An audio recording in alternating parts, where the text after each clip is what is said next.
Compass. Para sa mga mas batang henerasyon, hindi na masyadong pamilyar ang compass. Isa itong tool upang malaman kung nasaan ang north, east, south, and west. Kung wala ka nito, lalo na sa kabundukan o kagubatan, mawawalan ka ng direksyon at siguradong maliligaw at mapapahamak. Life is a ship in a vast ocean. Without a compass, we will get lost. Some people think that life is short, so they say, carpe diem, or seize the day.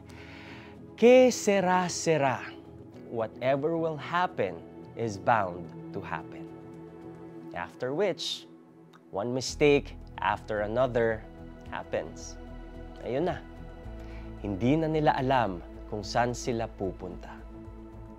A life that has no direction or a person with no moral compass exhibits self-destructive behaviors. May magandang paalala ang Biblia sa aklat ng mga kawikaan. The Word of God is a guiding light na pwede nating asahan upang tayo ay gabayan sa ating buhay.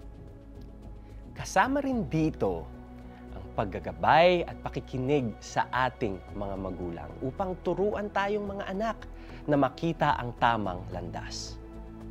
Without wisdom and direction, people perish.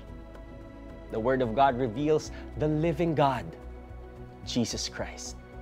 It is also a mirror that shows us who we really are. Makikita natin ang mga dapat nating ayusin sa sarili. If we want to experience a meaningful and abundant life, it should be built on the love that only Jesus Christ can give. That is how we find purpose.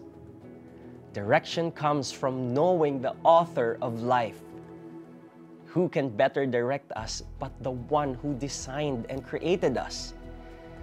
If you want a moral compass to provide direction in your life, pray this prayer and jumpstart this change that God wants for you. Panginoon, hindi ko na gusto ang buhay na walang direksyon at katuturan. Turuan mo po ako sa pamamagitan ng iyong salita. Isinusuko ko ang aking buhay sa iyo. Sa ngalan ni Jesus. Amen. Stop living a life without direction. Find your direction in the Word of God. Read the Bible and get to know the living God. It is also important to find people who can lead you and help you in knowing Jesus Christ in a deeper, more intimate way.